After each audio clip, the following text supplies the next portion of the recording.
이제 브로드캐스트가 시작됩니다. 모든 참석자가 듣기 전용 모드였습니다.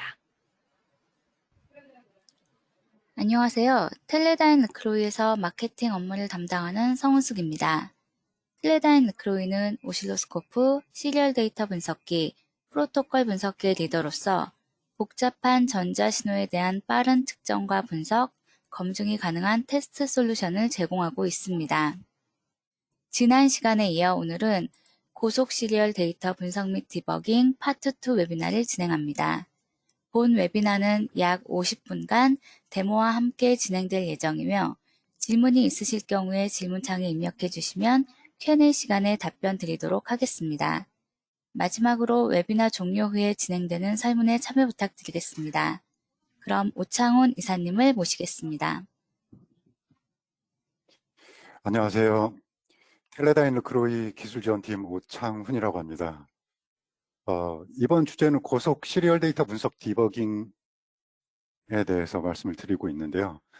파트 1에서는 시리얼 링크하고 트랜스미터의 이퀄라이제이션, RX 이퀄라이제이션, 그리고 스프레드 스펙트럼 이런 거에 대해 말씀을 드렸고, 이번 파트 2에서는 실제 측정을 어떤 항목들을 측정해야 되는지, 그러니까 지터에서 또 지터를 우리가 숫자로 정량화된 데이터만 보지 않고 어떻게 다른 방법으로 지터를 확인할 수 있는 방법은 어떤 게 있는지, 그리고 실제 오실로스코프에서 지터를 이제 측정하는 방법들을 소개해드리고, 또 특히 오실로스코프 없이도 지터에 대한 이 시뮬레이션을 통해서 지터가 어떻게 동작하고 실제 결과는 어떻게 나타날 수 있는지를 이제 시뮬레이션 할 수 있는 툴이 있는데, 그 툴에 대해서 말씀을 드리도록 하겠습니다. 지난 파트 1에서 설명드렸던 내용을 하나의 PPT로 나타내면 이런 부분에 대해서 말씀을 드렸어요. 트랜스미터에서 출력되는 신호가 바로 채널을 통과하게 되면 얘는 로패스 필터처럼 동작하기 때문에 신호가 빠른 부분, 그러니까 데이터 신호 중에서 빠르게 가지고 있는 1010 아니면 0101 이렇게 굉장히 빠른 신호들은 이 채널의 영향을 많이 받게 되고 신호의 크기가 감쇄될 수 있다. 그리고 감쇄돼서 나타나게 되고, 그리고 느린 비트 애들은 그대로 그 레벨을 유지하면서 지터들을 만드는데, 이 채널에 의해서 만들어지는 지터를 이제 인터 심볼 인터페런스라고 한다고 그랬고요. 이것을 이제 보정하기 위해서 트랜스미터 사이드에서는 디엠퍼시스나 프리엠퍼시스를 써서, 그러니까 고의적으로 원래 그 전송되는 신호를 어떻게 보면 왜곡시켜서 보내는 거죠. 빠른 비트는 키워서 전송을 시키고 나면 채널을 통과하면 이게 키워놨던 얘네들이 줄어들면서 종단, 그러니까 이 리시버 앞단에서는 같은 크기의 신호를 보게 되면서 리시버가 안정적으로 하이, 로를 판단할 수 있다라는 거였고요. 그리고 이 채널 같은 경우에 항상 픽스되어 있지 않기 때문에 또 디엠퍼시스나 프리엠퍼시스로 모든 이 채널에서 발생하는 인터심볼 인터페어런스를 다 제거할 수 없습니다. 그래서 리시버 내부에서 CTLE 같은 아날로그 필터를 이용해서 특정 프리퀀시를 부스트업하고 원래 신호를 더 찾을 수 있다는 거, 그리고 비트레이트가 더 빨라지면서 디시전 피드백 이퀄라이저 같은 게 동작을 하면서 좀 더 실제 슬라이서, 그러니까 리시버 내부의 슬라이서에서는 좀 더 오픈된 I를 확인하는 이런 동작들이 오실로스코프에서 실제 TX와 RX에서 동작하는 방식이고, 여기 보이는 것들이 그 시그널 플로우라고 할 수가 있습니다. 먼저 잠깐 지난번에 봤던 것들을, 파트 1에서 봤던 것들을 다시 한번 말씀드리면, 여기 오실로스코프에서 지금 이건 실제 오실로스코프는 아니고요. 마우이 스튜디오라는 분석 소프트웨어 툴입니다. 르크로이에서 받을 수 있는요. 거기에서 시뮬레이션을 이용해서 오늘은 데모를 진행하도록 하겠습니다. 현재 시뮬레이터에서 나오는 그 신호의 비트 속도는 3.125GBps고요. 라이징 타임하고 폴링 타임은 약 70피코 정도 되는 이 신호입니다. 이 신호를 가지고 아이 다이그램을 그린다면 이런 식이에요. 어널리시스 탭에서 보면 여기에 시리얼 데이터를 전용으로 분석할 수 있는 시리얼 데이터 어널리시스라는 메뉴가 있는데요. 이 항목에서 나는 시리얼 데이터를 이네이블 하겠다. 그리고 여기 인터페이스를 잠깐 보면 시그널이 어디서 오는지, 그리고 엠퍼시스, 결국에 이 두 개는 트랜스미터를 에뮬레이션을 하고 있다고 보시면 되고요. 그리고 채널에 대한 채널 부분, 그리고 이 리니어 이퀄라이저부터 이 뒷단으로는 전부 RX를 보고 있다. 그러니까 그러니까 리시버를 나타내고 있다. 이렇게 보시면 되고요. 이 빨간색으로 화살표가 된 게 시그널 플로우입니다. 들어와서 예를 들어서 레인 1 신호를 확인하겠다. 그러면 여기서 입력된 신호가 엠퍼시스 디스에블이니까 그대로 통과하겠죠. 그리고 DFE도 그대로 통과해서 나는 이 신호를 가지고 I 매주먼트를 하고 싶다라고 체크를 하시면 화면에 보이는 것처럼 입력된 신호에 대한 I를 바로 보여줍니다. 그래서 일단 I를 확인하는 것은 굉장히 이렇게 쉽게 어떤 툴을 이용하면 할 수가 있습니다. 그리고 지터에 대한 오늘 이제 다루게 될 지터 내용은 쪽에 있는 지터 탭에서 컨트롤 하는데, 내가 지터를 나는 매저먼트를 하고 여기서 지터에 관련된 것들을 숫자로 확인하고 싶다. 이렇게요. 켜주기만 하면 어제 잠깐 말씀드린 인터심볼 인터페어런스는 얼마고 피리어드 지터는 얼마고 이 지터 값들은 바로 숫자로 정량화해서 볼 수가 있습니다.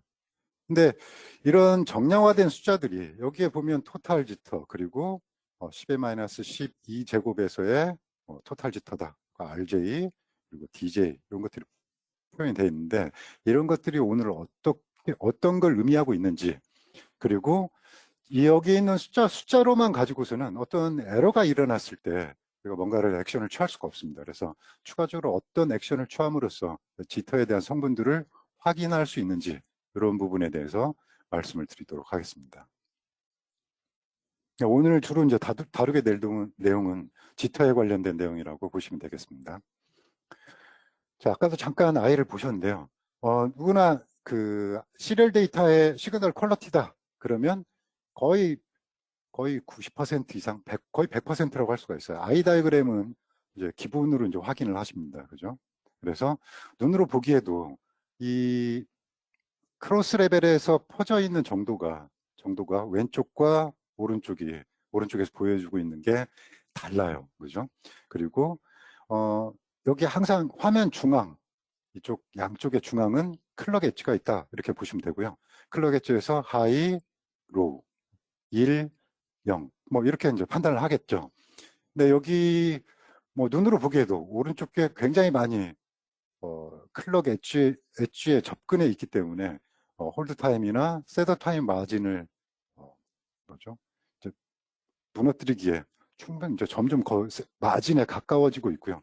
이런 신호가 만약에 TX에서 나온 신호였다면 채널을 통과하게 되면 이 신호는 더 앞으로 이렇게 들어오면서 잠재적으로 문제를 만들 수 있을 겁니다. 그래서 여기에서 왼쪽의 그림은 굉장히 얇고요. 그죠? 오른쪽은 이렇게 큰데 보통 이런 것들을 우리는 지터라고 타이밍 지터라고 부릅니다. 그래서 이 크로스 레벨에 크로싱된 이 부분이 실제 아이디어라는 게 클럭이 와야 될 부분인데 내가 보고 있는 신호는 어떤 경우에는 앞서기도 하고요. 어떤 경우에는 뒤서기도 하고, 이 전체 양, 그러니까 아이디얼 엣지에서부터 흔들리는 정보의 전체 양들을 우리는 지터라고 부릅니다. 그래서 당연히 이 오른쪽에 있는 게 지터가 크겠죠. 그러면 디버깅 관점에서 보면 이 지터가 만약에 에러를 발생했다면 에러 원인을 찾아야 될 거고요. 또는 잠재적으로 이게 문제를 만들 수 있기 때문에 지터 양을 줄이기 위해서는 뭔가 액션을 취해야 됩니다. 그죠? 근데 이 지터를 보는 관점 또는 지터의 정의는 아주 간단해요. 아이디얼하게 어느 위치에서 실제 데이터의 엣지가 와야 되는데 오지 않고 이상적인 위치에서부터 멀어져 있다면 그걸 모두 다 지터라고 부릅니다. 그래서 지터는 위상을 볼 수도 있고요. 신호의 주기에서 볼 수도 있고, 주파수 또는 타임 인터벌 에러, 그러니까 페이즈가 되겠죠. 얘네 위상과 페이즈와 타임 인터벌 에러는 거의 같은 용어라고 할 수가 있습니다. 그래서 뭐 PLL을 사용한다 그러면 뭐 당연히 거기에 봐야 되는 클럭에서의 지터가 어떻게 되는지를 볼 거고, 내가 데이터 신호를 본다면 데이터에서의 지터를 봐야 되는데, 이 클럭이나 지터 또는 용도에 따라서 내가 신호 주기를 봐야 되느냐 아니면 타임 인터벌 에러를 봐야 되느냐의 차이는 있을 수가 있습니다. 그래서 같은 신호를 가지고 주기 지터를 보느냐 타임 인터벌 에러를 보느냐에 따라서 측정된 값은 달라질 수가 있어요. 보통 피리어드 지터라고 하면 이제 클럭을 대상으로 해서 얘가 똑같은 주기에서 나오는지를 확인할 때 이제 주로 관측이 되고요. 사이클 투 사이클은 뭐냐면 주기, 그러니까 클럭 같은 경우는 주기가 뭐 한 화면에 10개의 주기가 있었다면 첫 번째 주기와 두 번째 주기와의 차이, 그러니까 두 번째와 세 번째의 차이, 각각 앞뒤 사이클의 시간 차이를 사이클 투 사이클이라고 합니다. 그래서 물론 4사이클이다 그러면 4개 사이클을 묶어가지고 이제 각각 보게 되는 경우도 있을 테고요. 보통 사이클 투 사이클은 PLL처럼 순간적으로 어떤 변화가 있으면 안 된다. 그러면 그런 경우에는 사이클 투 사이클을 확인을 해보는 방법이 있습니다. 그리고 타임 인터벌 에러 같은 경우에는 뒤에서 좀 더 자세하게 설명을 드리겠지만, 기준 아이디어란 위치에서 실제 신호가 엣지와 엣지 사이의 시간만을 얘기를 합니다. 그래서 시리얼 데이터에서는 주된 측정 관심사는 이쪽 타임 인터벌 에러라고 할 수가 있습니다. 피리어드 지터하고 사이클 투 사이클 지터를 도표로 설명을 드린다면, 여기 주기가 하나, 둘, 세 주기가 들어왔다면 피리어드 지터 같은 경우에는 첫 번째 주기가 얼마냐, 그리고 두 번째 주기는 얼마냐, 각각의 세 번째 주기는 얼마냐, 얘네들을 토탈로 다 확인을 하는 거고요. 그리고 사이클 투 사이클 같은 경우에는 사이클 투 사이클, 첫 번째 사이클은 두 번째와 첫 번째의 시간 차이가 됩니다. 그리고 두 번째는 사이클 투 사이클 지터의 두 번째는 피리어드 세 번째와 두 번째 차이, 각각의 차이를 보기 때문에 순간적으로 얼마나 크게 변하느냐가 사이클 투 사이클을 확인하는 방법이라고 볼 수가 있고요. 타임 인터벌 에러 같은 경우에는 내가 1기가다 그러면 1나노마다 아이디어는 위치가 이제 나와야 되는 거죠. 그 실제 신호의 엣지가요. 그리고 실제 이 아이디어란 위치를 놔두고서 실제 신호의 엣지들을 확인하는 겁니다.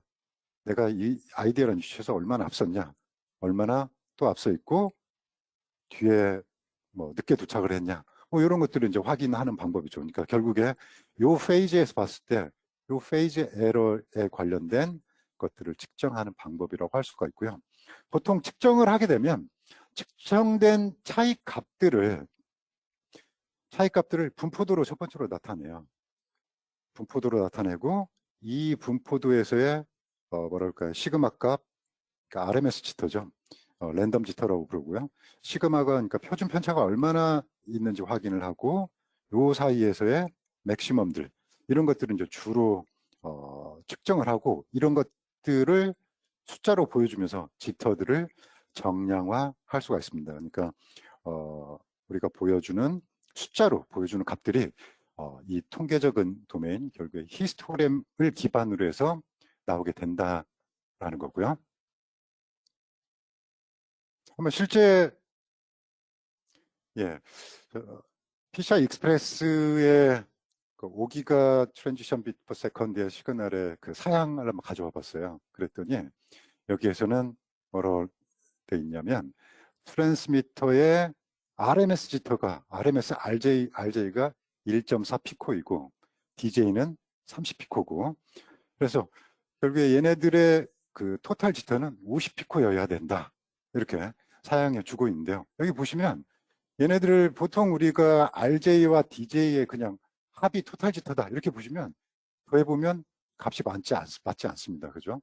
그래서 이런 것들은 여기에는 이제 RMS 지터기 때문에 누굽니까? 앞에서 여기에서 말씀드렸던 여기 원 시그마, 그러니까 스탠다드 데비에이션 값입니다. 표준 편차 값인데요. 이 표준 편차를 기준으로 해서 토탈 지터면 사실 맥시멈을 봐야 되는 겁니다. 그래서 내가 시그마를 가지고 있지만 맥시멈 요 끝까지 확인을 해야 되기 때문에 여기서는 완전한 가우시안 형태로 가정을 하고 가우시안에서 뭡니까 약 14.069라는 수를 RJ 곱하고 DJ와 더했을 때 우리가 토탈 지터라고 이렇게 부르고 있습니다. 그러면 여기에 14.069는 어디에서 나왔는지 이런 것들도 좀 확인을 해 보도록 하겠습니다. 그래서 측정 방법에 따라서는 아까 뭐 피리어드 지터, 사이클 투 사이클 지터가 있다고 말씀을 드렸었는데 측정 방법에 따른 걸 말씀드렸고요. 그래서 지터를 세부적으로 나눠봤을 때 이제 구성 요소들은 전체로 토탈 지터가 있으면 얘네들은 디터미너스 지터하고 RJ로 나눌 수가 있고요. RJ는 더 이상 나눠지지는 않습니다. DJ 같은 경우에는 디터미너스, 그러니까 크기가 정해져 있는 애들이란 얘기고, 이 크기가 정해져 있는 지터 값들은 데이터에 관련된 데이터 디펜던트 지터하고 데이터하고 연관이 없는 바운디드 but 언코릴레이트의 뭐 약자긴 한데요. BUJ로 나눌 수가 있습니다. 데이터 디펜던트 지터에 가장 큰 영향을 주는 것은 채널에서 발생할 수 있는 또는 리플렉션에서 발생할 수 있는 인터심볼 인터페어런스가 될 거고요.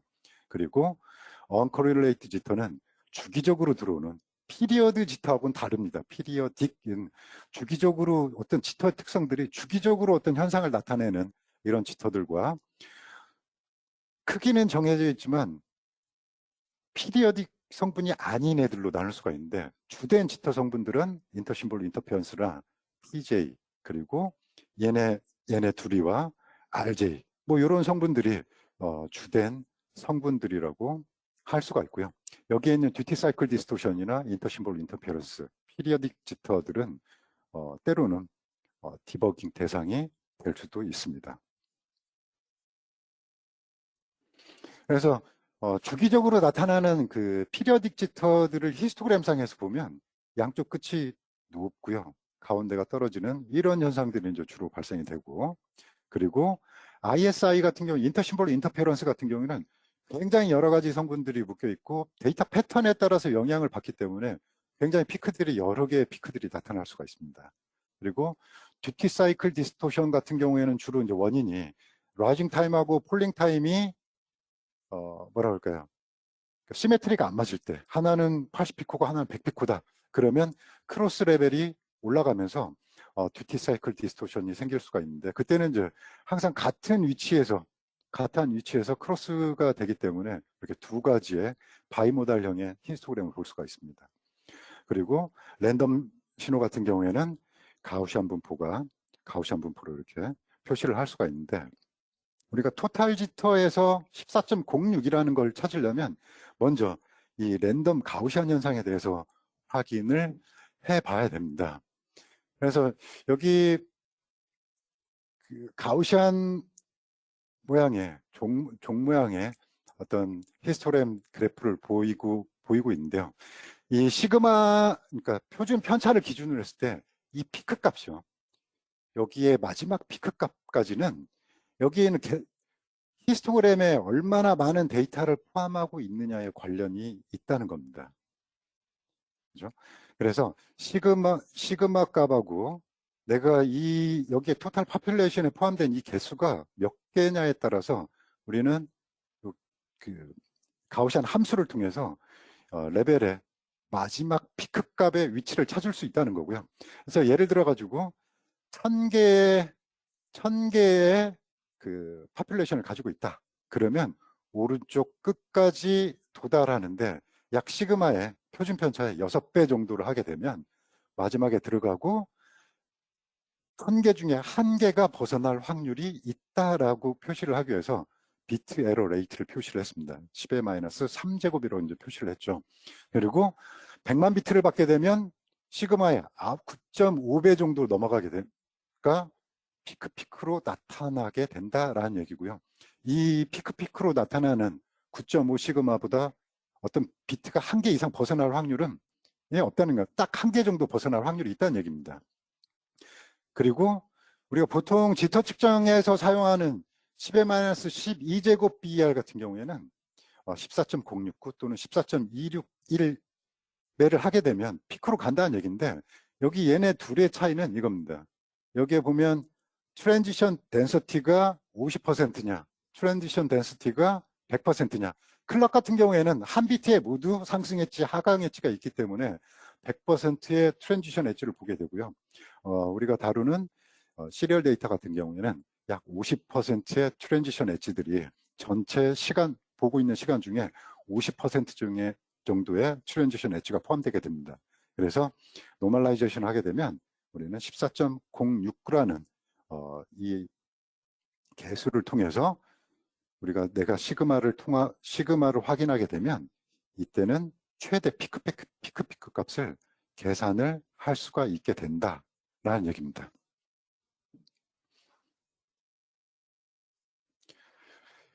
그래서 이 우리가 얘기하고 있는 토탈 지터 또는 피크 지터는 항상 랜덤 영상들은 시간이 지나가면 지나갈수록 점점 더 커질 수 있기 때문에 항상 개수가 포함이 돼 있어야 돼요. 내가 몇 개를 받았을 때 피크가 얼마다 라고 표시가 되어 있어야 됩니다.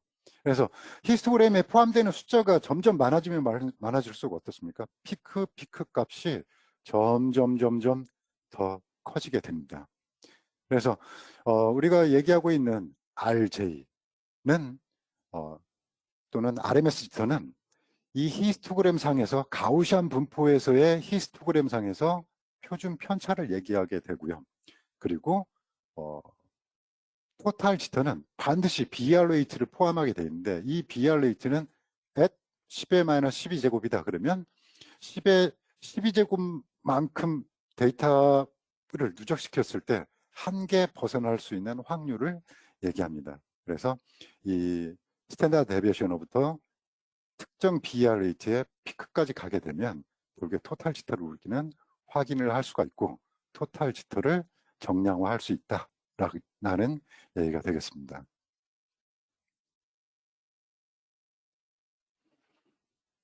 그래서 그러니까 어떤 데이터 신호에 랜덤 지터만 가지고 있다니까 어떤 DJ나 PJ, 그러니까 DJ 디터미니스틱 성분들이 굉장히 낮게 포함되어 있다면 히스토그램에서는 거의 가우시안 분포를 하게 되고요. 그리고 여기 있는 이 토탈 지터 값은 이 RJ에 아까 얘기했던 14.069를 곱하면 거의 같은 값을 갖게 된다는 얘기입니다. 결국에 지금 그 상황에서 얘기를 해보면 이걸 보죠. I에 포함된 것은 현재 4,800만 개의 데이터가 I 다이어그램에 포함되어 있습니다. 그죠? 근데 10의 12제곱만큼 가지 않았는데 지금 우린 지터 값을 10의 12제곱에서 토탈 지터를 뽑고 있어요. 결국에 이 말은 여기에 있는 48,000개를 기준으로 해서 나머지 값들은 에스티메이션을 하고 있는 그런 값이다 라고 또 생각을 할 수가 있습니다.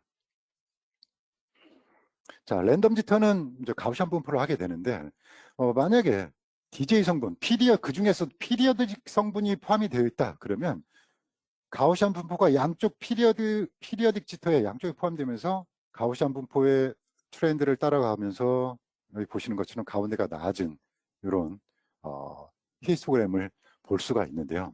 이런 히스토그램 상에서는 스탠다드 데비에이션이 RJ와 같지 않습니다.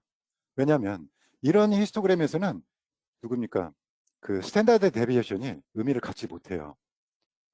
스탠다드 데비에이션 의미를 가지려면 랜덤 가우시안 형태를 가지고 있어야 됩니다. 그래서 이런 경우에는 어떤 수식으로 계산을 할 때 먼저 피리어딕 또는 디터미너스 지터를 제외한 나머지에서 RJ를 먼저 계산하는 방식을 취하고 있고요. 이런 피리어딕 성분들이 고의적으로 하지 않았다 그러면 디버깅을 하는데 이제 소스로 뭔가를 찾아야 되는데, 이런 경우에 우리는 지터에 대한 그 FFT를 해보면 지터를 주파수 도메인에서 관측을 해볼 수가 있고요. 여기 보이는 이런 피크들 600MHz, 35MHz, 900kHz에서 피크들이 보인다. 그러면 이런 주기들이 섞여 있는 지터들이 이 가우시안 분포를 만들었다라는 얘기가 됩니다. 그래서 이 지터의 트랙 또는 지터의 성분들을 주파수 도메인에서 확인을 해보면 지터의 소스들을 확인할 수 있는 이런 방법들이 있습니다. 그러면 35메가가 나오는 소스가 누군지 900kHz의 소스는 누군지를 거꾸로 계산을 확인을 해가면서 디버깅을 하실 수도 있고요. 또 사실 여기 이 숫자로 보는 PJ 값 또는 이런 히스토그램 상에서 크기만 확인할 수가 있고 이 모양으로 대략적인 얘가 PJ 성분들이 있다라는 건 확인할 수 있지만 지터가 시간의 흐름에 따라서 어떤 변화를 주고 있었는지를 확인하기가 불가능합니다. 그래서 이런 경우에는 지터를 다시 타임 도메인에서 어떻게 지터 특성들이 흔들리고 있었는지를 확인해 보면 여기 보이는 것처럼 파란색으로 보이는 것처럼 이런 주기를 가지고서 이 지터가 나타나고 있다라는 것들을 눈으로 확인을 해 볼 수가 있습니다. 보통 이제 이 피리어딕 지터 같은 경우에는 외부에서 커플링 된 신호들이 대부분이고요. 아니면 파워 서플라이, 스위칭 주파수하고 같은 경우가 많이 발생을 하고 있습니다. 그리고 피리어딕 지터가 주된 성분이 됐을 때 나타나는 아이 다이어그램 모양인데요. 넓게 분포하면서 이렇게 다이아몬드 형태의 어떤 아이 다이어그램, 크로스 레벨에서의 아이 다이어그램을 보여주고요. 그리고 히스토그램 상에서는 여기 보이는 것처럼 양쪽 끝이 굉장히 빠르게 떨어지면서 가운데가 떨어지는 이런 모양을 확인을 해볼 수가 있고요. 이 피리어딕 지터는 항상 크기가 정해져 있기 때문에 이 피크 값들은 항상 그대로 유지를 하고 개수가 달라지더라도 이 부분은 변하지 않는 이런 특성이 있습니다.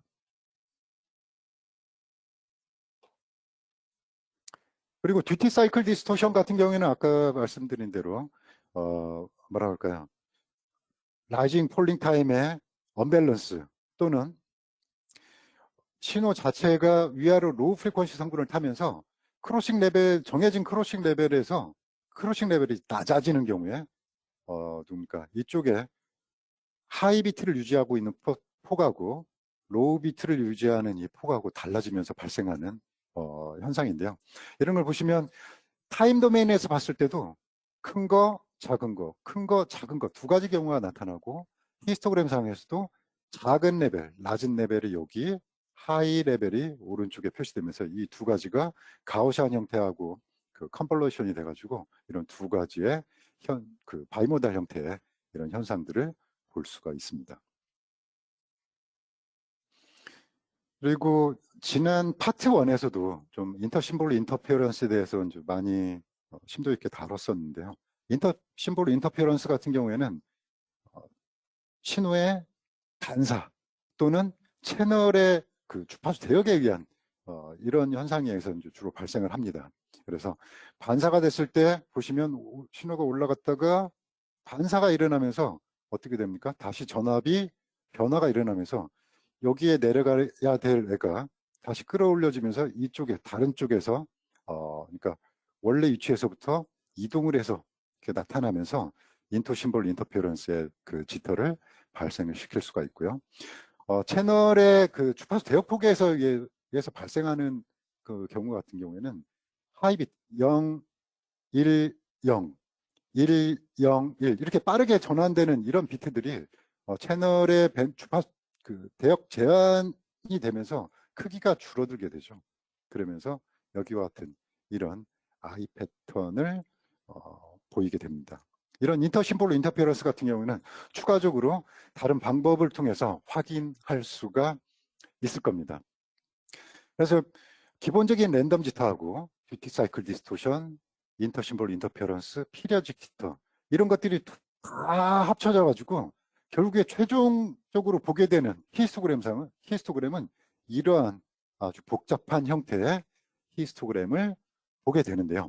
아까 말씀드린 대로 이런 경우에는 단순히 히스토그램 상의 스탠다드 데비에이션이나 RMS 값이 의미를 갖지 못합니다. 그래서 특별한 툴을 이용해서 DJ 성분들을 다 빼내고 그리고 RJ를 측정해야만 하는 그런 복잡한 히스토리의 모양이고, 지터의 구성 성분들이 여러 가지 구성용 그 요소들이 지금 보시는 PJ나 인터심볼 인터페어런스 그리고 듀티 사이클과 같은 이런 지터가 포함됐을 때 이런 형식의 그 전체적인 히스토그램을 볼 수도 있다라는 겁니다. 그래서 보통 우리 아까도 잠깐 말씀드렸지만 숫자상 정량화된 데이터 값을 뽑아내는 경우에는 굉장히 아주 간단하게 뭡니까 버튼만 눌러서도 PJ가 얼마고 인터심볼 인터페어런스가 얼마다, 듀티 사이클은 그러니까 하이 비트하고 로우 비트는 얼마의 차이가 있다라는 것들은 금방 숫자상으로 뽑아줄 수가 있는데요. 과연 이 예를 들어서 PJ 성분 18피코의 이 PJ는 누가 만들고 있느냐라는 거죠. 누가 만들고 있느냐. 그래서 이런 경우에는 추가적으로 지터를 확인할 수 있는 방법이 필요한데, 여기에 보이는 누굽니까? 시간 도메인에서, 그러니까 시간이 점점 흘러가면서 여기서는 약 2.5에서 2.5니까 5마이크로 세컨드 동안 얘가 지터가 어떻게 변화되고 있는지를 보여주고 있습니다. 분명히 여기를 더 자세하게 들여다보면 또 다른 신호가 있을 건데, 로우 프리퀀시로 아주 서서히 변했다가 점점 올라가고 있다.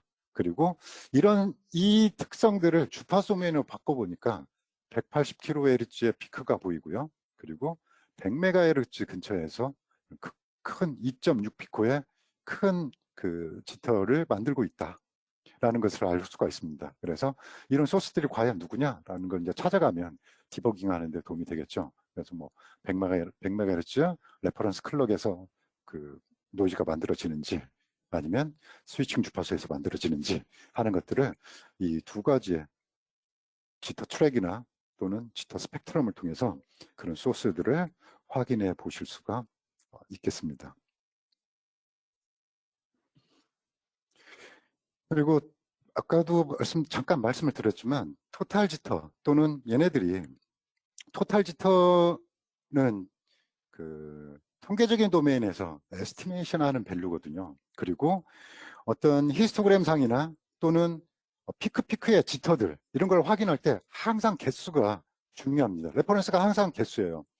지금 현재 이 화면에 보이고 있는 이 아이 다이그램에서는 약 1000만 개 비트를 이용해서 아이 다이그램을 그려놨습니다. 그리고 여기 크로스된 요 지점, 두 지점의 차이가 한 비트를 나타내는 유닛 인터벌이 될 거고요. 그리고 여기 I 위스가 지금 보면 그죠? 지금 현재 상태에 여기 열려 있는 부분이 여기까지 이렇게 열려 있게 되고, 그러면 나머지 원 UI에서 요 부분과 요 부분이 바로 지터입니다. 그래서 결국에 전체 지터에서 현재 열려 있는 이 오픈된 양을 합해 보면 하나의 UI가 될 거고요. 그리고 좌우는 대칭형이니까요. 여기 값하고 여기 값 또는 크로스 레벨 가운데를 크로스를 해서 전체 폭들을 우린 토탈 지터라고 부릅니다. 그래서 현재는 약 1000만 개 정도를 받고 있는데요. 그러면 그거보다 더 많이 받게 되면 어떻게 되는지를 한번, 지금은 10의 12제곱만큼 신호를 받았어요. 그랬더니 이전에 받던 거하고, 그죠? 이전에 받던 거하고는 같은 신호인데도 I가 굉장히 작게 열렸습니다. 그래서 이런 것들은 토탈 지터가 현재 이제 커졌다는 걸 확인할 수가 있고요. 그죠? 히스토리의 모양은 전체적인 모양은 다르지만 폭이 훨씬 많이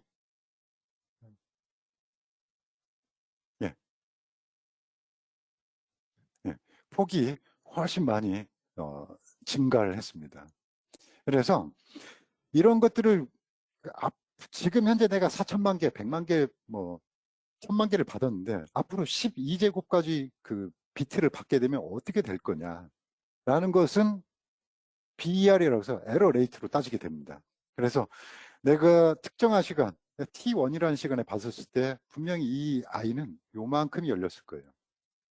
그리고 점점 시간을 더 많이 한다는 것은 비트를 더 많이 포함한다는 얘기가 될 겁니다. 그죠? 비트를 더 많이 하고 계속 하게 되면 내가 처음 1000개를 받았을 때 또는 10,000개를 받았을 때, 100만 개를 받았을 때, 억개를 받았을 때, 그죠? 그리고 10의 12제곱까지 받게 되면 여기에 있는 이 크로스 레벨을 중심으로 해서 점점 피크 값이 커지게 될 거라는 거죠. 그죠? 한쪽 값이 이렇게 점점 더 커지게 될 거다라는 얘기입니다. 그래서 양쪽 엣지를 보게 되면 오른쪽과 왼쪽에서 엣지를 모두 따지게 되면 이러한 커브를 확인할 수가 있고요. 이 커브에서 왼쪽 끝과 오른쪽 끝이 하나의 원 UI입니다. 비트 UI입니다. 결국에 특정한 비트에서의 요 부분을 가운데에서부터 여기까지가 I가 열려 있는 폭이 될 거고요. 그래서 점점점 뭐 1,000만 개, 억개를 받았을 때는 아마 여기까지 내려올 거다. 그리고 10의 12제곱까지 받게 되면 이 I 오픈된 양은 요만큼이 오픈되고 한 UI에서 요만큼이 오픈되고 나머지는 지터 값이 되게 될 겁니다. 그래서 이런 것들은 이제 베스트 오브 커브라고 위에서 봤던 그림은 이런 그림을 베스트 오브를 하는데요. 베스트 오브는 단순히 여기에 있는 값을 직관적으로 생각하면 여기에 개수에 따른 피크 값을 표시하고 있다라고 보셔도 관계가 사실은 없습니다. 그래서 실제 뭐 엄밀하게 수학적으로 말씀드리지는 않고 대략적으로 말씀드리면 우리가 타임 인터벌 히스토그램을 하고 나면 얘한테 PDF하고 CDF 그러니까 그 확률 분포를 여기에서 그려내고요. 이건 지금 한 크로스 레벨에서 만들어진 누굽니까? 타임 인터벌 에러의 히스토그램이고요. 이 가운데가 비트의 UI를 나타내는 크로스점입니다. 그래서 이 크로스점을 중심으로 해서 오른쪽 것은 UI의 왼쪽으로 보내고 왼쪽의 끝을 오른쪽으로 보내서 전체 한 UI에서의 베스트허브를 만들어내고 있습니다. 그래서 베스트허브를 가지고 우리가 알아낼 수 있는 것은 이런 거예요. RJ 성분이 만약에 랜덤 지터가 작다 그러면 베스트허브에서는 시간이 흘러가면 흘러갈수록 랜덤 지터가 작다는 얘기는 편차가 작다는 얘기입니다. 그래서 편차가 작기 때문에 시간이 멀어지더라도 크게 크로스 레벨에서 그러니까 원 UI를 나타내는 데서 멀어지지 않습니다. 결국에 UI를 나타내는 왼쪽과 오른쪽에 가깝게 되는 반면에 그리고 여기에 있는 순간적인 기울기를 보면 매우 샤프하게 된다는 얘기고요. RJ만 있으면요. RJ가 작으면. 근데 RJ가 큰 경우에 랜덤 지터가 큰 경우에는 여기에 있는 슬롭이 굉장히 완만하게 됩니다. 결국에 어느 정도 시간이 더 흐르고 나면 얘네 둘이는 I를 닫을 수도 있다라고 이신호는 해석을 할 수도 있겠습니다. 그래서 이번에는 거의 비슷한 폭의 토탈 지터 양을 가지고 있는데요. 하나는 이 모양을 보니까 피리어딕 성분들이 주된 성분들이고요. 얘는 랜덤 지터가 큽니다. 그래서 이런 경우에 베스트업을 확인해 보면 얘는 랜덤 지터 때문에 점점 어느 정도 일정한 시간 곧 I가 크로스 될 것 같아요. 그죠? 근데 이 왼쪽 편에서는 DJ하고 지금 RJ가 합해져 있는데 DJ 같은 경우에는 크기가 이미 정해져 있습니다. 더 이상 이 레벨을 벗어나지는 않을 거예요. 그래서 베스트 오브 상에서 보면 크로스 레벨에서부터 여기까지죠. 그죠? 크로스 레벨에서부터 여기까지가 거의 정해져 있고 여기에서 따른 요 부분, 그죠? 요 부분의 RJ 성분은 굉장히 샤프하게 떨어진다. 그럼 누가 더 안정도가 있다고 말할 수 있냐면 얘가 피리어딕 지터에 대한 영향은 받고 있지만 시스템은 훨씬 더 안정하다. 왜냐하면 얘는 한참 후에 아주 멀리 내려가야 크로스 그러니까 I가 닫힐 수 있지만 얘는 이 베스트업을 확인해 봤을 때 곧 어느 정도 후 시간이 되면 크로스 레벨이 겹치면서 I가 작아질 확률이 굉장히 높기 때문입니다. 그래서 이런 툴들을 이제 확인하려면 아까 제가 잠깐 그 데모 시작하기 전에 보여드렸던 그런 어떤 툴을 써가지고 그 이제 분석을 할 수가 있는데요. 실제 그 시리얼 링크들을 보면 트랜스미터에서 엠퍼시스, 그러니까 디엠퍼시스, 프리엠퍼시스하고 채널을 통하고 RX의 이퀄라이제이션을 하는데 이 분석 툴들의 다이어그램도 똑같이 생겼어요. 시그널 인풋 트랜스미터를 얘기합니다.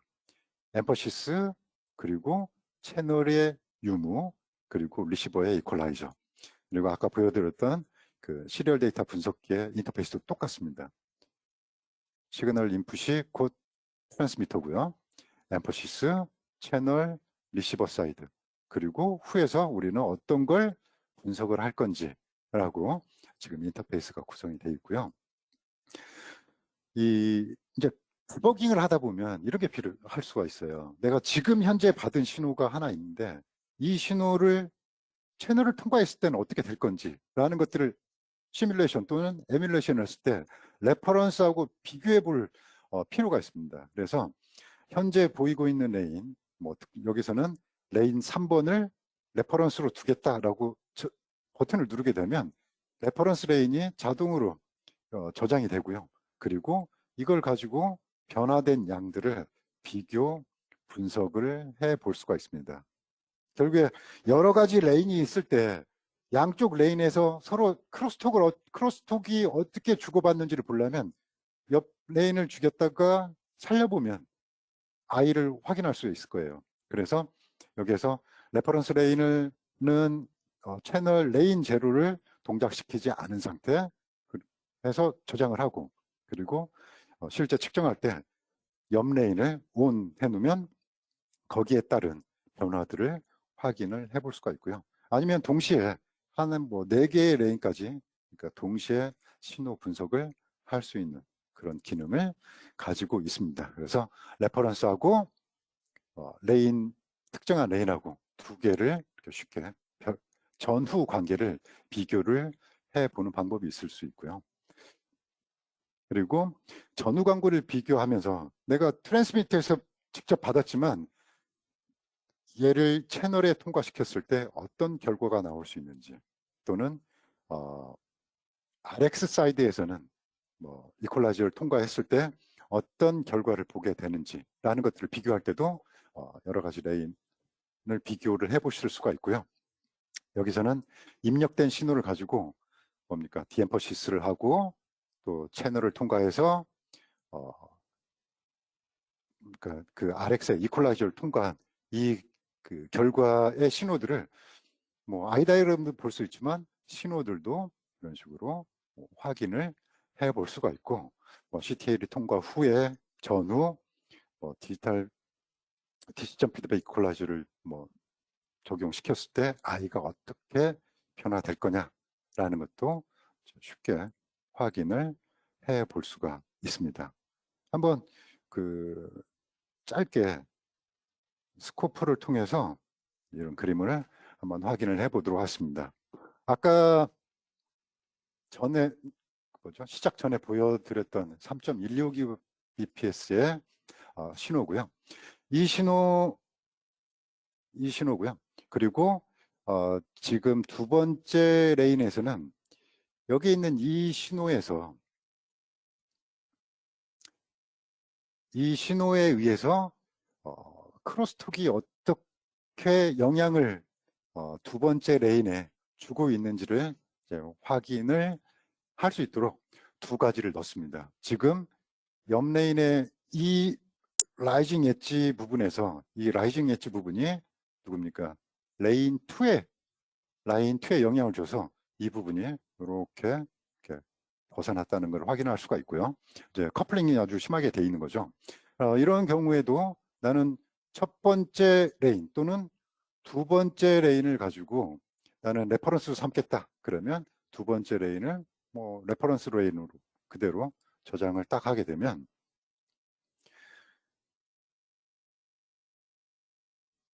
레퍼런스 레인에 자동으로 신호하고 설정이 모두 다 복사가 되고, 자, 일단 신호는 잠깐 업데이트를 멈추도록 하겠습니다. 그러면 현재 들어온 신호가 그대로 레퍼런스 레인에 저장을 했습니다. 레퍼런스 레인이 저장이 됐다는 거죠. 그리고 이 레퍼런스 레인은 놔둔 상태에서 채널 2 신호가 예를 들어서 지금 현재 이렇게 크로스톡을 보이고 있는데 이 신호가 뭐 어떤 특정한 채널을 통과하게 되면 지금 현재 특정한 채널을 통과하게 되면 얘가 어떤 결과를 나타나겠냐 하게 되면 이전에 크로스톡을 이거에 영향을 받은 애는 그대로 여기 있고요. 이 크로스톡을 받은 그 영향을 받은 옆레인에 영향을 받은 신호가 특정한 채널을 통과한 결과들을 이 두 번째 화면에서 레인 2 결과에서 바로 확인을 해 보실 수가 있습니다. 그죠?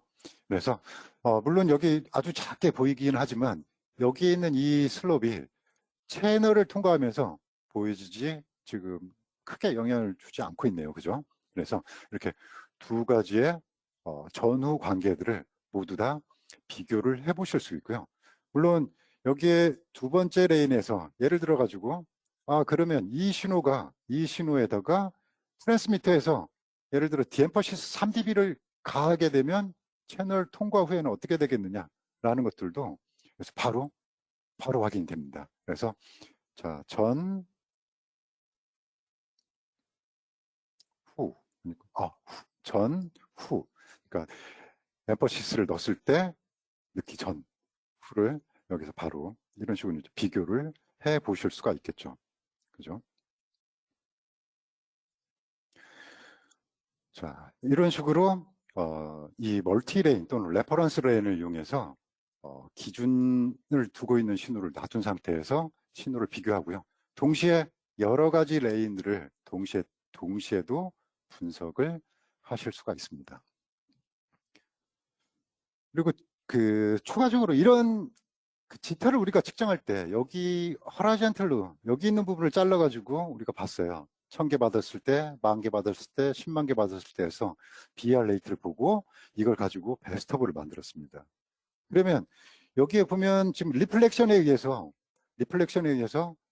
가운데 부분이 지금 클럭이 존재해야 될 이 부분이 지금 굉장히 많이 이제 아래쪽으로 노이즈가 심해졌는데 이런 노이즈에 대한 영향은 어떻게 볼 수가 있느냐라는 거죠. 그래서 아까 지터 타이밍 같은 경우에는 우리가 이쪽만 봤거든요.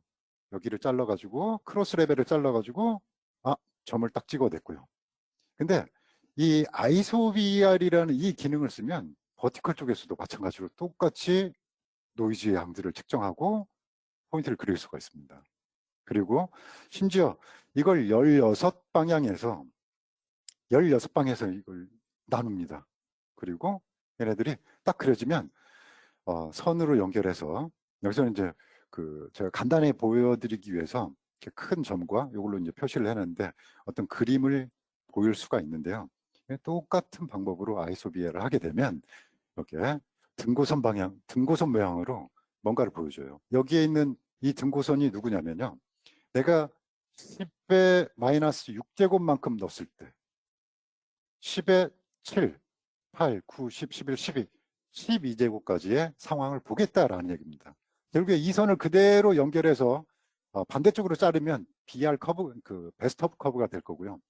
수직축에서 자르면 노이즈 레벨에 의해서 앞으로 얼만큼 이 아이가 노이즈에서 영향을 받을 건지라는 것을 그려낼 수가 있습니다. 그래서 이 아이소 BR을 쓰면 버티컬 노이즈 그리고 크로스 레벨들이 앞으로 얼마만큼 그 클럭 엣지에 가까워질 수 있는지 또는 마진에 가까워질 수 있는지를 확인해 볼 수 있는 그런 툴입니다. 그리고 인터심볼 인터페어런스 같은 경우에도 우리가 숫자로만 봤었는데 이 인터심볼 인터페어런스는 말 그대로 데이터 디펜던트예요. 어떤 패턴이 어떻게 영향을 받는지거든요.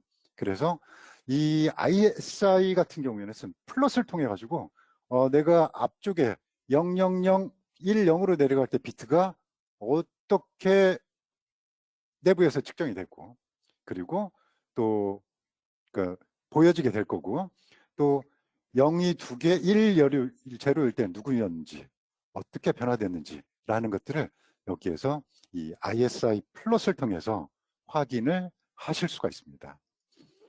그리고 그 데모에서 잠깐 보여드린 것처럼 크로스톡에 대한 영향을 볼 수가 있다고 말씀을 드렸었는데, 크로스톡 같은 경우에도 우리가 눈으로 I에서 얼만큼 늘어났네가 아니라 똑같이 바깥쪽으로도 BR 레이트를 통해서 10의 마이너스 12제곱에서의 BR에서의, 그러니까 노이즈 레벨은 어디까지 올라갈 거고, 그리고 안쪽으로는 어디까지 내려올 건지를 둘 모두를 다 확인해 볼 수 있는 이런 방법들이 있습니다. 한번 ISI 플러드하고 이 부분을 한번 확인을 한번 해보겠습니다. 자, 레퍼런스는 빼고요. 쪽에서만 한번 확인을 해보도록 하겠습니다. 자, 여기에서 나는 이 I 다이어그램에서 난 아이소비알, 얘가 어디까지 침범할 수 있는 아이소비알을 보겠다. 그러면 현재는 6제곱에서 12제곱까지, 그리고 스텝은 2개로 해라. 그러면 6, 8, 10, 12 이렇게 4가지를 보여주겠죠.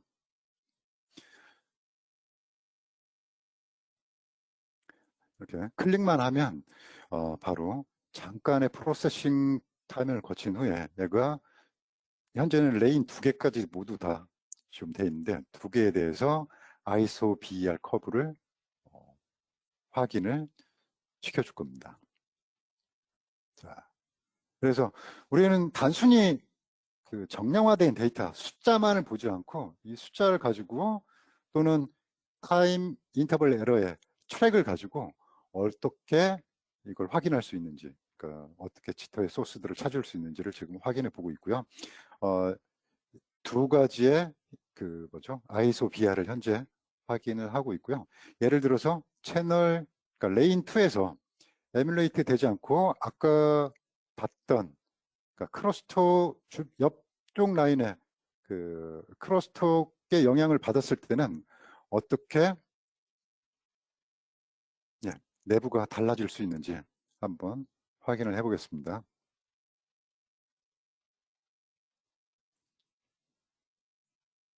자, 안쪽에서 요구에 의해서 요만큼 더 내려올 수 있다라고 현재 보여주고 있고요.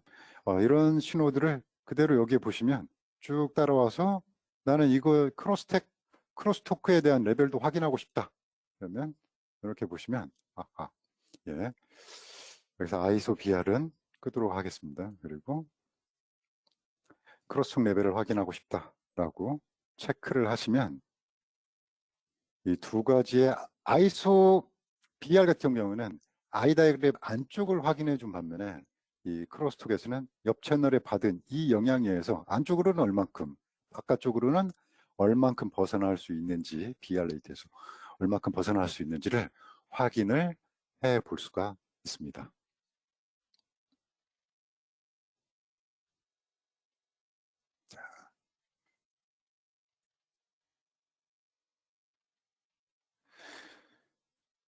여기 보시는 이런 툴로 확인이 가능하고요. 그래서 이건 바깥쪽으로 얼마큼 벗어날 수 있다. 여기 있는 랜덤 그 노이즈 레벨이 특이한 다른 성분을 띠고 있다면 더 많이 어떤 영향을 받았다는 것들을 확인을 해 보실 수가 있을 겁니다. 그리고 지터 쪽에서도 그 마찬가지로 나는 인터심볼 인터페런스에 대한 영향을 확인해 보고 싶다라고 체크를 하시면 여기에 포함된 이 값들을 그대로 비트 단위로 확인을 해 볼 수가 있어요. 여기 이제 파란색으로 현재 셀렉트된 이쪽에 파란색으로 표시를 해주는데 이런 것들은 좀 뭐랄까 채널이 에뮬레이트가 되어 있으면 좀 더 자세하게 확인을 할 수 있겠죠.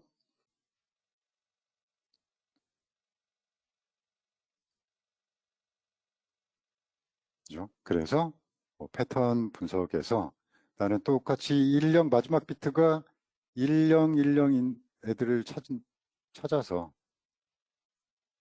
찾아가지고 뭐 1100, 101일 때 패턴이 누구였는지 지금 여기까지 내려왔다는 얘기고요. 얘네들이 뭐 0이 더 많아지는 비트는 여기네요. 그죠? 가장 지터를 크게 인터심볼 인터페어런스에 영향을 많이 준 애는 앞쪽에 느린 비트가 연속으로 이어지고 갑자기 트랜지션이 바뀐 애가 영향을 많이 받고 있다라는 것들을 추가적으로 확인할 수가 있겠습니다. 그래서 지터는 이런 식으로 좀 단순히 숫자만 보는 것보다는 이렇게 멀티 뷰를 이용해서 베스터브나 스펙트럼, 트랙, 히스토그램을 보시면 훨씬 더 많은 지터에 대한 소스를 확인해 보실 수가 있습니다. 그리고 제가 지금 잠깐 보여드린 이런 그 툴들은 지터 심이라는 그 시뮬레이터를 이용을 했는데 펑션에서 지터 심이라는 펑션을 이용했고요. 여기서는 2.48인데 제가 사용한 건 3.16bits의 신호를 사용을 해서 확인을 했습니다. 그리고 무엇보다도 이제 스코프를 가지고 지터를 측정하다 보면 측정 전에 확인해야 될 게 몇 가지 있어요. 대역폭은 충분한지, 샘플링 속도는 충분한지, 그리고 어떤 식으로 프로그램 할 건지 이걸 결정을 해야 되는데 뒤쪽에 이제 잠깐 보여드린 것은 신호가 28GBps고요. 결국에 28GBps면 비트 속도가 28기가니까 실제 가장 빠른 나이퀴스트 프리퀀시는 이거의 2분의 1인 14GHz일 겁니다. 그리고 28기가의 유닛 인터벌은 이거의 역수로 해서 36피코를 계산을 했고요. 측정해본 라이징 타임은 12피코였습니다. 그래서 보통 신호의 밴드위스를 계산할 때는 이 라이징 타임을 가지고 0.35로 나누거나 0.45를 이 라이징 타임으로 나눠가지고 밴드위스를 계산하기도 합니다. 그래서 이런 걸 가지고 스코프를 측정을 해봤더니 스코프에서는 현재 샘플링 속도가 약 80기가 샘플링을 했을 때 얘는 80기가는 12피코 그죠? 샘플 간격이 약 12피코 정도 될 거고요. 그러면 한 유아에다가 3포인트를 찍었다는 얘기입니다. 3포인트를 찍었을 때 I 모양이고요. 얘를 가져다가 이번에는 160기가 샘플링 퍼 세컨드의 속도에다 넣었을 때 같은 신호가 굉장히 작게 보입니다. 그죠? 지터가 사라졌어요. 그리고 이걸 가지고 240기가 샘플링 똑같은 신호를 240기가 샘플링 퍼 세컨드에 집어넣었더니 한 유아에당 8포인트를 찍었거든요. 그랬더니 훨씬 더 작은 그 어떤 뭐랄까요 아이다이를 볼 수가 있다는 겁니다. 그래서 측정기에서 고려될 첫 번째 사항이 뭐냐면 샘플링 속도입니다. 최소한 한 비트에 4배 이상 필요하다면 10개 이상의 샘플을 취할 수 있는 정도의 샘플링 속도가 기본적으로 먼저 필요하다. 그래야 이렇게 장비에 의해서 만들어지는 이런 현상들을 줄여줄 수가 있고요. 그리고 두 번째로는 주파수 대역폭입니다. 지금 12GHz, 그러니까 24기가 신호, 이제 BPS 신호를 넣었는데 이걸 10기가 BPS, 10GHz 밴드에서 넣었더니 뭐 여기 보면 오버슛이 보이고 있어요. 그죠? 그리고 지터는 얇은데 오버슛이 보인다. 과연 이게 실제 있느냐 없느냐가 문제가 되는 거죠. 네, 그런 경우에는 충분하게 누구죠? 샘플링 속도뿐만 아니라 신호 스코프의 밴드위스도 확인을 해 주셔야 된다는 얘기입니다. 그래서 같은 신호를 30GHz에 넣었더니 라이징 타임 그 오버슛이 사라졌어요. 그죠? 그리고 약간의 세틀링 타임이 있고 들어갔는데 심지어 60GHz 스코프에 넣었더니 이게 전혀 보이지 않고 있더라 얘기입니다. 그래서 보통 두 가지를 고려를 하셔야 되는데요. 첫 번째로는 신호에서의 라이징 타임과 그죠? 신호의 라이징 타임과 주파수 대역 두 가지를 이제 가지고 뭔가를 결정해야 되는데 보통 라이징 타임을 가지고 결정하는 게 맞습니다. 라이징 타임을 가지고 0.45 또는 0.35로 나눴을 때 밴드위스가 신호 자체의 밴드위스가 되고요. 그 밴드위스의 3배 정도 높은 이런 스코프를 사용을 하셔야 에러 없이 신호를 측정할 수 있다. 이런 얘기가 되겠고요. 그리고 뭐 지난 파트 1, 파트 2를 통틀어서 거기에 관련된 블로그 기사들이 있습니다. 그래서 이렇게 일단 올려놨고요. 아까 말씀드린 대로 제가 오늘 보여드린 이 데모는 마우이 스튜디오를 이용해서 지터 심 기능으로 해서 보여드린 기능입니다. 그래서 이건 뭐 무료로 현재는 받을 수가 있고요. 뭐 기능 제한이 있을 수 있지만 오실로스코프하고 똑같은 그런 펑션들을 사용을 해볼 수 있는 그런 그 시뮬레이션 분석 툴이라고 보시면 되겠습니다. 자, 제가 이렇게 좀 한 50분 정도 진행을 해서 지터하고 스코프에서 지터를 분석할 수 있는 방법에 대해 설명을 드렸는데요. 혹시 파트 1도 관계가 없습니다. 파트 1에서도 관계가 없고요. 질문이 있으시면 지금 질문 창이나 채팅창에 올려주시면 제가 답변을 드리도록 하겠습니다.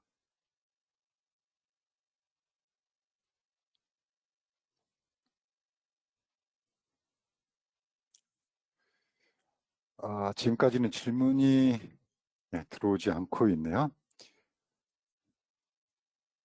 네. 예.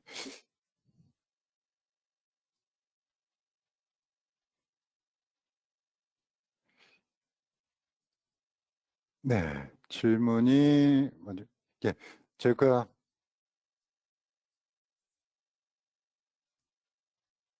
자, 질문이 하나 있는데요. 질문을 잠깐 같이 보면서 말씀을 드리도록 할게요.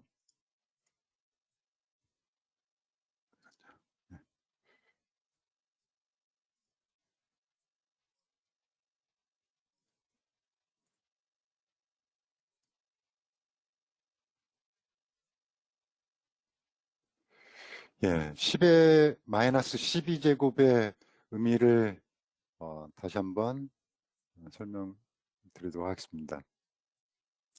자, 10의 마이너스 12제곱에서의 BR이나 또는 토탈 지터를 보려면 아까 처음에 말씀드린 랜덤 지터를 먼저 확인을 해야 됩니다. 랜덤 지터를 먼저 확인을 해야 되는데요. 랜덤 지터는 이제 토탈 지터나 또는 지터의 피크를 얘기한다고 하면 피크를 얘기한다고 하면 요게 아이고야 요게 반드시 먼저 필요합니다. 현재 히스토그램 상의 피크는 1000개를 받았을 때 피크 값이냐 아니면 100만 개를 받았을 때 피크 값이냐를 먼저 따져야 됩니다. 왜냐하면 히스토그램 상의 랜덤 지터의 성분들은 시간이 가면 갈수록 또는 히스토그램 상의 랜덤 현상들을 개수를 많이 모으면 많이 모을수록 피크 값이 늘어나는 특성을 가지고 있기 때문입니다. 그죠? 그리고 우리가 어떤 시스템의 펑션을 체크할 때 1000개에서 시스템을 평가했을 때 이게 100% 맞다 할 수가 없어요. 그리고 또는 뭐 10,000개, 10만 개 레벨을 정할 수 없다는 얘기입니다. 그래서 보통의 사양들은 보통 10의 마이너스 12제곱의 파퓰레이션, 그러니까 비트를 가졌을 때의 피크를 값을 토탈 지터로 얘기를 하는데요. 우리가 10의 12승계만큼의 비트를 찾으려면 그 히스토그램 포함하고 측정하려면 굉장히 오랜 시간이 걸립니다. 굉장히 오랜 시간이 걸려요. 그래서 우리는 이미 가우시안 이 특성, 가우시안 함수의 특성을 잘 알고 있는데 이 가우시안 함수의 특성이 뭐냐면 내 가우시안 함수에서의 내가 표준 편차를 알고 나면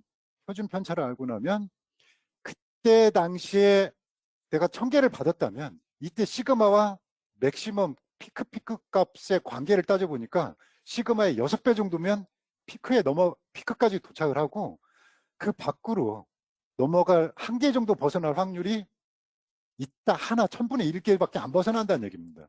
1000개에서는요. 그러니까 10의 마이너스 12승 BR이다. 그러면 이건 무슨 말이냐면 현재 가지고 있는 히스토그램 또는 가우시안 분포 상태에서의 시그마를 계산하고 나면 이걸 기반으로 해서 내가 10의 마이너스 12승계의 데이터를 포함했을 때 피크 값을 알 수 있다는 얘기예요. 시그마에다가 14배를 하면 피크에 가게 되고 내가 12승계를 받았을 때 요 피크, 그러니까 14배의 피크 밖으로 갈 확률은 한 비트 정도밖에는 벗어나지 않을 거다라는 겁니다. 그래서 10의 마이너스 12승 BR이라는 거 뭐냐면 시그마에서부터 내가 측정한 현재에서 시그마를 계산을 해서 피크를 14배에서 지나갔다. 그 자리에 있다라는 얘기로 이해를 하실 수가 있습니다. 혹시 제가 지금 현재 설명드린 게 부족하다고 생각이 드시면 다시 한번 말씀을 해 주시기 바랍니다. 자, 다른 질문이 또 하나 있는데요. 네. 자, 두 번째 질문이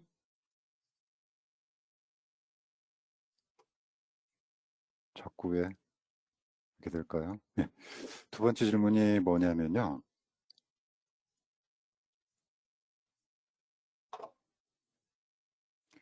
CTLU와 DFE는 오토로 최적의 오픈 아이가 되도록 맞춰주냐, 아니면 사용자가 입력한 설정에 따라 바뀌느냐라고 되어 있는데요.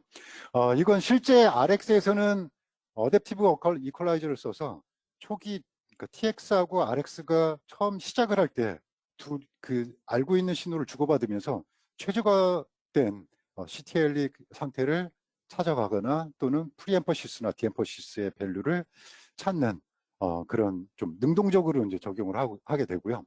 오실로스코프에서 에뮬레이션을 한다. 그러면 두 가지가 모두 다 가능합니다. 최적화 얘가 오토로 파인딩 해달라. 그러면 얘가 최적화해서 찾아가지고 그러니까 실제 RX가 동작하는 것처럼 어떤 함수를 통해서 최적에 대한 비트를 찾아가지고 값을 찾아서 적용을 할 수가 있고요. 또는 내가 RX 칩셋의 코이피션트가 얼마다 라는 것을 직접 입력을 해주게 되면 그거에 따른 결과를 보여주게 만들 수도 있습니다. 그래서 두 가지 모두 다 적용하거나 확인이 가능합니다.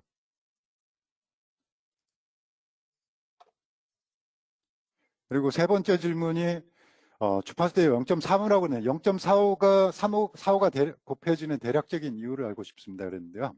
예, 실제로 아날로그에서는 0.35를 곱합니다. 0.35를 기준으로 해서 라이징 타임 나눕니다.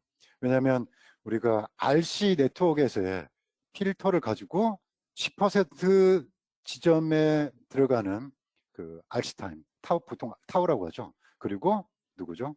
90%에 올라가는 타우 두 지점에 마이너스를 계산해 보면 0.35 정도 나옵니다. 그래서 아날로그에서는 보통 0.35를 기준으로 해서 라이징 타임하고 비율을 따져서 주파수 대역을 결정을 하는데, 지금 오실로스코프 같은 경우에는요, 내부 필터를 순수 아날로그니까 20dBdK로 떨어지는 아날로그 필터를 사용할 수도 있는데, 디지털 필터를 적용을 해서 플랫한 부분을 훨씬 더 넓은 대역까지 유지를 하고 3dB점에서 뚝 떨어뜨리는 그런 필터를 적용을 하고 있습니다. 그러다 보니까 0.45라고 기준을 제시를 하고 있습니다. 같은 질문인가요? 네, 또 다른 질문이 0.45인 이유가 EMI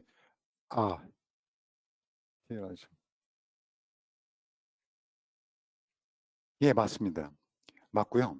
EMI에서 하는 거하고 똑같고, 실제 우리 그 디지털 스코프나 디지털 장비들에서는 보통 0.4에서 0.45를 적용합니다. 내부 스코프의 앞단에 있는 앰플리파이어의 내부 적용 필터의 방식 때문에 0.45로 결정을 하고 있습니다. 예, 좋은 질문 주셔가지고 감사하고요. 혹시 다른 질문 있으면 또 올려주시고, 없으면 여기서 뭐 한 10초 정도 기다렸다가 없으면 마치도록 하겠습니다. 그리고 여기 마지막에 여기 창훈.oh teledyne.com 또는 전화번호가 이쪽에 있으니까요. 이쪽으로 문자를 주시건 이메일을 주시건 관련된 질문을 해주시면 알고 있는 범위 내에서 최대한 답변을 드리도록 하겠습니다. 그리고 오늘 이 파일은, 보여드린 파일은 아마 바로 세미나가 끝나고 한두 시간 후에 이메일로 어느 부분에서 다운받으실 수 있는지 안내가 될 거라고 생각이 됩니다. 오늘 장시간 동안 함께 해주셔서 고맙습니다. 추가적인 질문이 없어서 여기서 마치도록 하겠습니다. 경청해 주셔서 고맙습니다. 감사합니다.